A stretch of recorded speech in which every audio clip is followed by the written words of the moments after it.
Hey, Rebel Rouser. I'm Alan Voivod, and this is a bonus episode of Star Wars 7 by 7 So, most of us Star Wars fans, unfortunately, will not have the opportunity to attend a red carpet gala premiere of a Star Wars movie. Most of us will not get the opportunity to work directly with Industrial Light and Magic, or Skywalker Sound, or the Lucasfilm Story Group, but maybe, just maybe, the next best thing would be getting to talk to somebody who has and who is wonderfully candid and happy about sharing his experiences doing all of these things. And that brings us to Jeremy Meadows. He is the Senior Manager for Marketing Strategy and Integration at Nissan North America, and Nissan has been involved with Lucasfilm for the last three movies, for Rogue One, The Last Jedi, and Solo.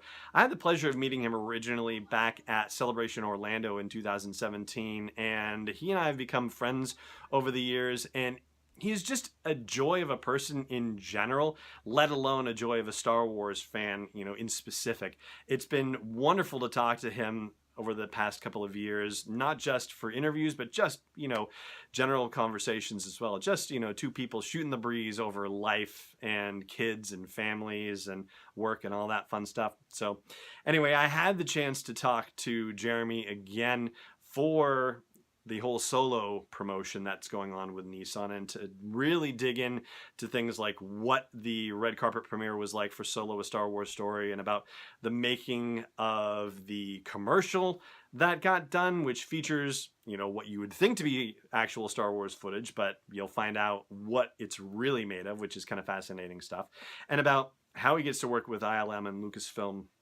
Skywalker Sound as part of that, and the whole Best in the Galaxy customizer thing that you've been hearing about on the podcast. Well, there's a lot more thought that goes into that than you might expect. So I'm not going to spoil anything anymore than that. Instead, I'm just going to say, hey, let's just cut right to it, and let's get into my conversation with Jeremy Meadows from Nissan North America, and you can hear all about some very cool insider Lucasfilm stuff. Jeremy Meadows, it's so great to see you again. Welcome back to Star Wars 7 by 7 How are you? I'm great, my friend. Thanks for having me back. I'm really excited. Oh yeah, it's a fine time to be excited too, with Solo: A Star Wars Story coming out in home. You know what? I've been saying it to home video. I still am not sure that that's entirely correct. Home video goes back to the days when we had the VHS cassettes and whatnot. I That's mean, right. it's still, coming to streaming services on Friday the 14th, and to Blu-ray and new 4K Ultra UHD on September 25th. That's very exciting stuff.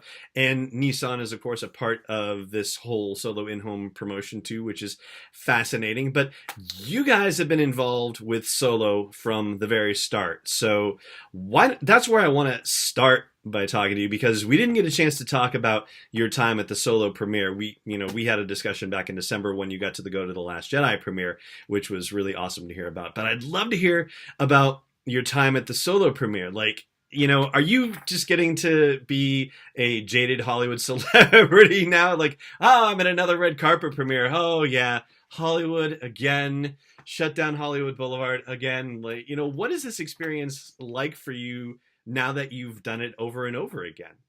Well, I will tell you, it's not old hat. It is exciting every single time. And every single time, I'm literally throughout the whole night pinching myself. Literally, I do it.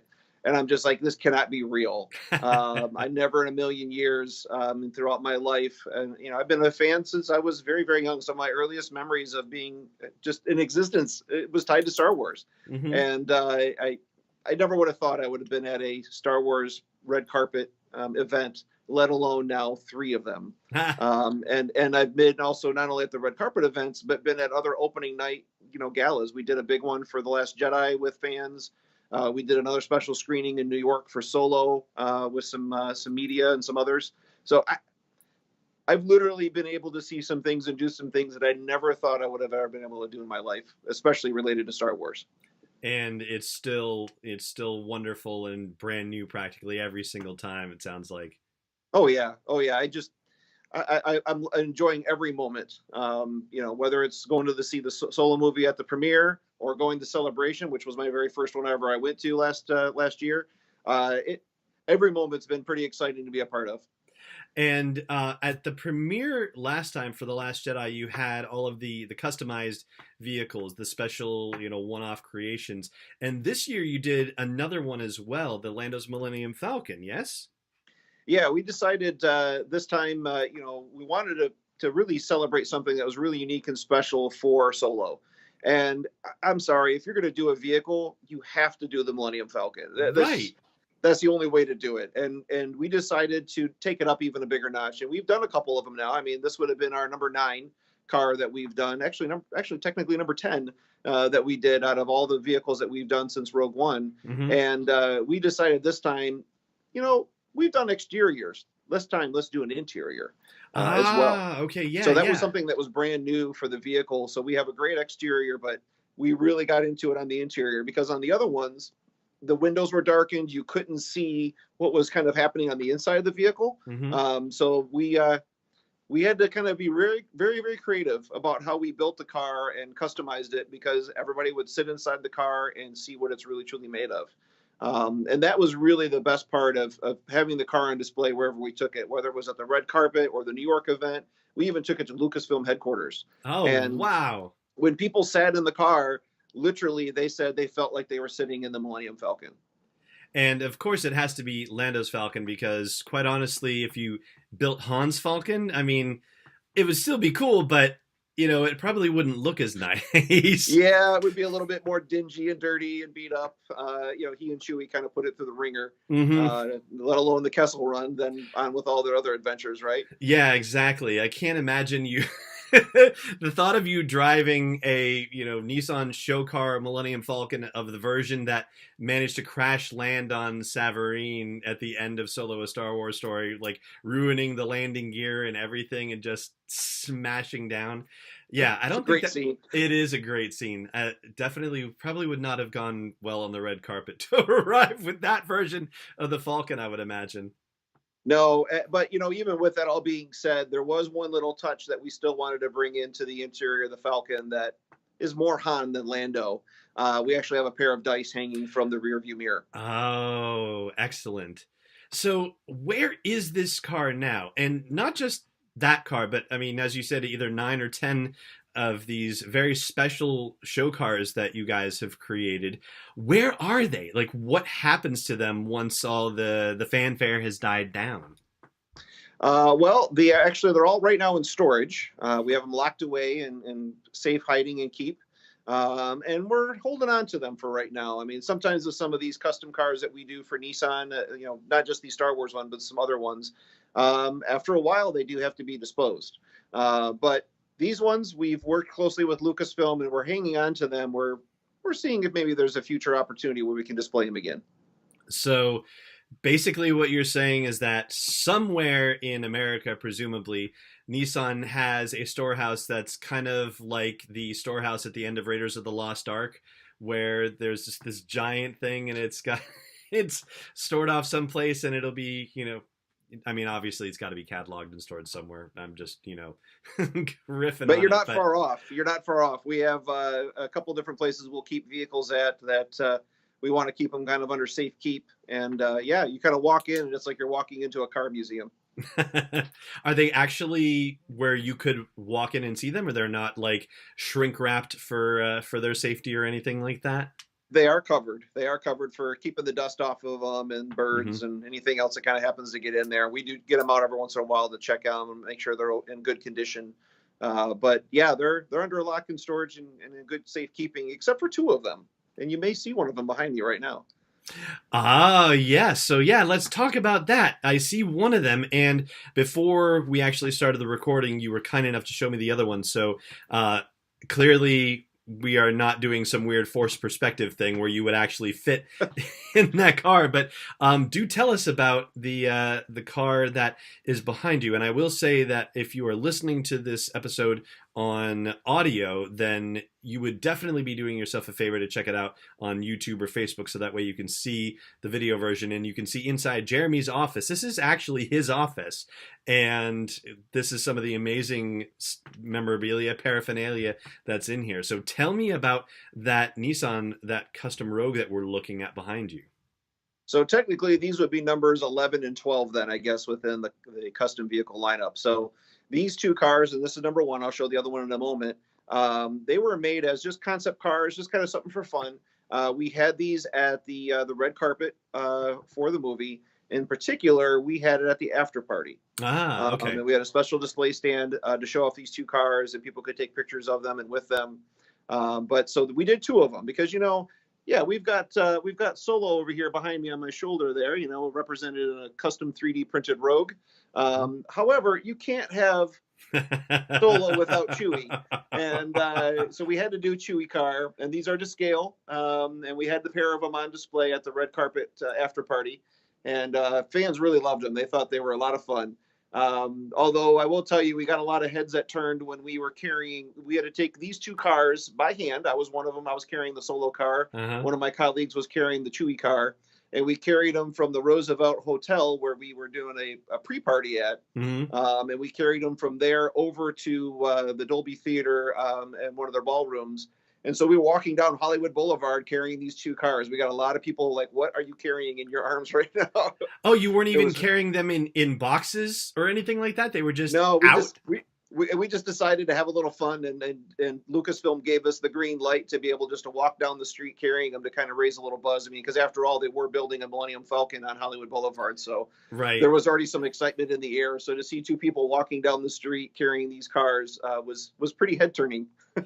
And would you mind, can we get a little closer look at the Chewie car? Just because there's, Sure. the fur on it is just fantastic. And I don't know if folks can necessarily see it, but coming right over the windshield. Let me spin the camera around. Oh, okay.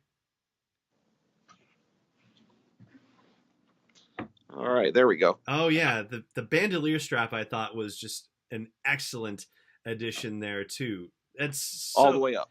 So these were 3D printed and hand painted, or in the case of Chewie's, hand decorated, and that's fake fur, I think you told me. Is that right? Yeah, that's all fake fur. That's not real, but we did really dye it to make sure it kind of had those multiple colors, kind of like what Chewie would realistically had. We referenced a lot of images that Lucasfilm gave us, just so we made sure that it was film accurate. It's so amazing. I mean, and then that's the Range Trooper helmet that you guys were giving away as well. Oh yeah, so that was produced by Gentle Giant. This is not one of the customer sweepstakes helmets that we gave away. This is actually the pre-production model that I approved before they went to production. So this one sits in my office as a keepsake. Nice. But it is accurate for what the customers, 1 out of 100 that won during the May sweepstakes that we did. Mm-hmm. Yeah, your office is a wonderful little museum in its own right. That's some amazing stuff, and that's actual leatherwork. Oh, and there's this blaster too. Yeah, that whole thing is, as you'll see here, it is actually 3D printed all the way down to the bottom of the holster. It's pretty detailed in how they put it together. Wheels painted and put on there, and even our Nissan badge and everything on the front. It's a lot of fun. That is just amazing stuff. Good heavens! Thank you very much for giving everybody watching this a closer look. That's really awesome. All right. So, speaking of customizations. This year, you also continued the digital customization situation. You did the Best in the Galaxy customizer for Solo: A Star Wars Story. And so you've got the Ultima, the Titan, and the Rogue. And it's always fascinating to me how easy it is, it seems, at least just from the end consumer perspective, of just going to pick a car and then pick your exterior, pick your interior, pick pick your wheels, like all these things. It's practically magical in its way, and we take it for granted. But you got to do it again for Solo, just like you did with The Last Jedi. What goes into creating something like the Best in Galaxy customizer? I mean, what do you have to go through with Lucasfilm and even internally at Nissan to decide, these are the exteriors, these are the interiors, this is the naming of things, these are the phrases that we want to include on the pillars in the back? Like, how do you go about that whole process? Well, it's a collaboration effort between Nissan and Lucasfilm. We actually work at the Story Group. to find out what are the Ah, important vehicles that they want to tell as part of the story of Solo. okay. And so they'll give us a whole range of here's options, but here's definitely our priorities that we want to highlight as part of this customizer experience. And then the same thing with the in Arabic, the phrases that you can put on the vehicle. Now you can do that in Arabic or English, Mm-hmm. and all the way down to the colors. Everything about the vehicle, we share with them. Well, here's the cars that we would like to see customized, and then we would say to them, what is the story you want to tell about Solo through this customizer? So it's not just a pretty face. There's actually a story kind of to it, right? I mean, you've got the of course the Millennium Falcon, Lando's Falcon, Mm-hmm. but you have Han's speeder, you have Mulak's speeder. You've got a variety of vehicles there that really help to tell the story of Solo, a Star Wars story. And it was just really great to be able to work with those folks and understand what that storyline is and bring it to life in this unique way. So, being a Star Wars fan as you are, going through this process means that you get to learn things about the movie that perhaps you might not have discovered otherwise until you were actually seeing it into the theater for the first time. Like, how do you deal with that as a fan? Like, is there a part of you that is, really amazingly excited to be getting this knowledge for, beforehand, or is there a part of you that is kind of trying to firewall yourself? Like, I need to know this for work, but I'm trying not to learn about it so I can have the full experience. Like, how do you personally handle this stuff? It is tricky. It really is. Of not getting so wrapped up into what all of this is, and not getting too wrapped up into knowing too much. It's really really tricky. And the fan in me, I try not to in the past know a whole lot going into a movie, Mm-hmm. but for my job, I have to know a lot what's going on for the movie in order to understand what stories that Lucasfilm wants to tell. What images do they want to portray to customers and to fans? And so because of that, I do have to know a lot. Mm-hmm. But the good news is the team at Lucasfilm, they know that I'm a fan. They know that people that are at Nissan are also fans, and so they tell us really honestly just enough to do the project that we're working on, Mm-hmm. and they leave a lot of surprises. I remember the very first project working on with the team at Lucasfilm was Rogue One, All right. and we were actually in studio filming some scenes for some of the early commercials that we did with Rogue One. And that morning is when the final trailer for Rogue One came out. And it hit everything at like 6 a.m. in the morning or something like that. I was out in LA, and I wake up in my hotel. I get the alerts. I watch it. I get to the set, and one of the team members from Lucasfilm said, "Hey, have you seen the trailer yet?" And I said, "Yeah, already about a half a dozen times." And they said, "So what do you think?" And I was like, "Well, now some things are answered." Because Mm-hmm. again, they don't tell me everything, but I know enough to get the project done. And they said, "So you figured some stuff out?" And I said, "Well, I think a couple of things, but it's still there's a lot of things I have questions on." And they said, "Well, that's good because we want you to be surprised and entertained, and you're never going to see the ending coming." And Ah. I really appreciate that. Mm-hmm. And I got to see, just like everybody else in the theater when they were seeing it for the first time, that classic scene with Vader at the end, Yeah. and Leia at the end, which just blew everybody away, right? I Mm-hmm. didn't know about Tarkin, for example. And so Okay. the same thing with Solo. I knew a lot going into Solo. I Mm-hmm. knew about there's going to be a special moment where Han and Chewie meet, but Mm-hmm. I didn't know exactly the details. I just knew it was going to be a special, not what you would expect kind of moment where they meet. Mm-hmm. You're going to see some unique opportunities where their relationship is starting to build. And I knew a couple of examples, but I didn't know the whole story. So then when I get a chance to finally see the movie, I'm entertained just like you. And of course, spoiler alert here, I did not know about Maul at the end. That was a Okay. complete surprise. Literally, me and everybody else in the theater, when we were seeing it for the first time, all gasped. Same time. Mm-hmm. It was amazing. So that's obviously then why there's no mall themed customization in the Best in the Galaxy customizer then too. Yeah, exactly. And to that point, so I'm at the red carpet. I love telling this story. And I'm there from the moment it opens until just before the movie starts. And then I Mm-hmm. go into the theater and I get the great opportunity to watch it with the filmmakers, which is in the cast, which is pretty exciting. One of the first people that came down the red carpet is Ray Park. Oh boy. Okay. And of course, I didn't think anything other than, oh my gosh, this is Ray Park. And he had his family with him. It was really a pleasure to be able to show his family and him. And I had his son sitting in the front seat of the Rogue, the custom one we did, and showed him, hey, if you push this button, it actually fires up the hyperdrive, and you hear the sounds and Chewie roars at you. And that was so much fun.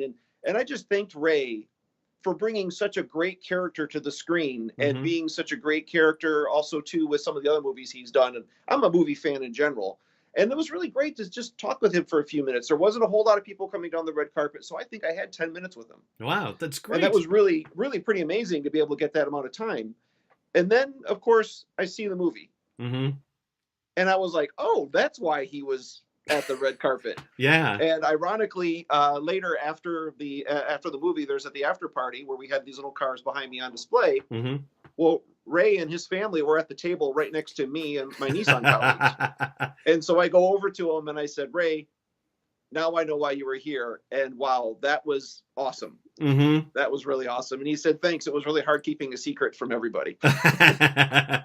So obviously he didn't tell you while he had the time there. Nope. Yeah, and it's not a given because, I mean, Ewan McGregor has shown up at a bunch of these things and he hasn't been in any of them, aside from just that little voice casting thing in The Force Awakens, just very briefly. But right. Yeah, so yeah, you never know. It could be a complete red herring or it could actually be the real deal. I'm glad to hear, though, that he didn't go, psst, hey, keep your eyes out or anything like that. Right. No, he did a great job of not telling me anything or anybody, obviously, because we were all just floored that Maul was at the end. Yeah. So there's one other thing I want to ask you about, and you mentioned commercials earlier, and there's one commercial that, at least that I've seen for the Solo campaign, and it deals with the Pro Pilot Assist technology, the Nissan Intelligent Mobility technology. And I wanted to ask you about that because of the filming aspect there. There's a scene that is, another unusual and I believe a custom scene. But I think first I got to ask you to just briefly explain what the Pro Pilot Assist technology is, so that way we can have a more literate conversation about the scene that's shown in the commercial for the filming of the movie. So at its basic essence, what Pro Pilot Assist does, it keeps you between the lines on the road. The camera system and the sensors that are in the car help keep you centered between the lines, even when you're on a curve on the road. So you're on the highway and you're going along, it'll keep you centered. What it'll also do is it'll help you with stop and start situations when you're in heavy traffic. So it'll bring you to a complete stop and resume speed as the car in front of you starts to move. So all those work together to give you this really unique driving experience. You get to kind of relax and enjoy the drive just a little bit more. And really that's what it's ultimately all about is enjoying the drive. And that's what Pro Pilot Assist does for you. So when we were trying to figure out a way to communicate that to people about keeping centered, and that's one of the heart and soul parts of what the Pro Pilot Assist technology does, we were trying to figure out what's a unique way from a Star Wars perspective that we could tell that story, but also to bring that into the real world. So in brainstorming with the Lucasfilm team and with our team here at Nissan, we said, there's this classic scene from Empire Strikes Back where the Falcon spins up on its vertical axis there and slipstreams right in between the asteroids. And we said, is there anything like that that's happening in Solo? And they said, well, again, this is that we'll tell you enough about the project, but we're not going to actually tell you too much. And they came back and they said, well, you know what? We can't tell you directly, but what we can do is we can create something for you that's custom. So all of that footage that you've seen in our commercial is custom. That was done specifically for us. To help us tell that story of staying centered, regardless of what other kind of crazy is going on around you. And so we wanted to take that then into the real world. And that's where we came up with the idea of the bridge and the semis and how things are lit and how it was filmed. That we wanted to have that kind of parallel kind of example between the two. And so where was the reason I'm asking is because the bridge scene looks very much like the Zakim Bridge in Boston, which is not too far away from me, but I don't think it was quite because the cityscape itself looks a little bit different. Where was that filmed? Do you know? That was on the eastern span of the Bay Bridge in San Francisco. Ah, okay. All right. Going into Oakland. It's a fairly new structure that was just built not that long ago, and it's more prepared for earthquakes and things like that. So it's brand new. It was only opened a few months before we filmed there. Gotcha. And the dog is ridiculously cute too.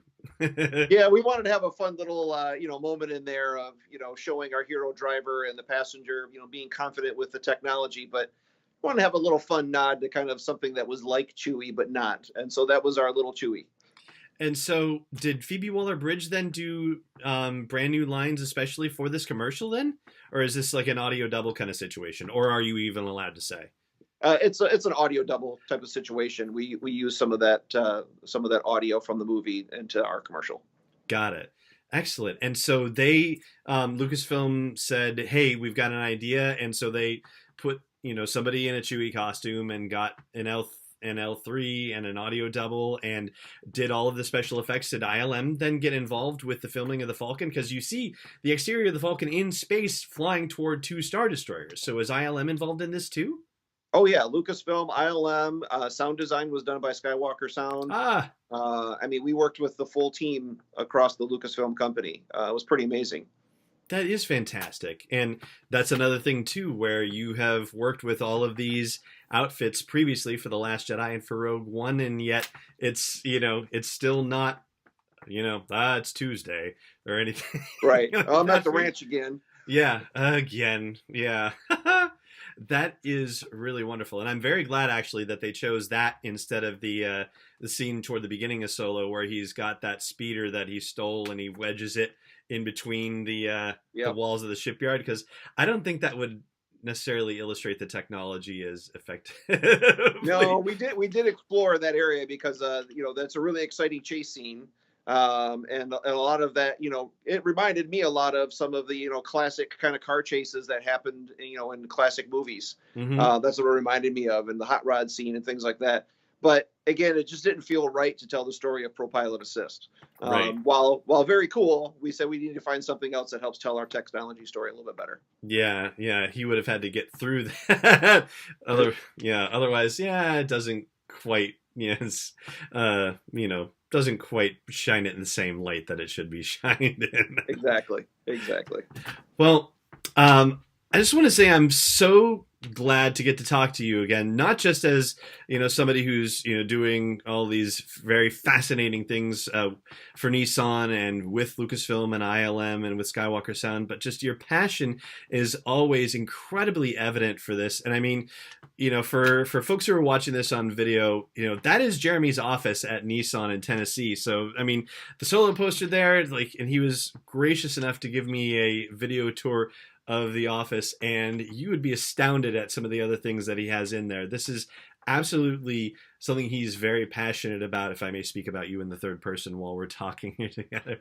So, I mean, if there's anybody who would be involved in a situation where, a licensor is working with Lucasfilm on a thing, it would be, you'd be hard pressed to find anybody better or more passionate or more committed to doing it and doing it right and telling a very authentic story than Jeremy Meadows, who is a senior manager for marketing strategy and integration, I should say properly, with Nissan North America, and just a wonderful, nice guy to talk with in general.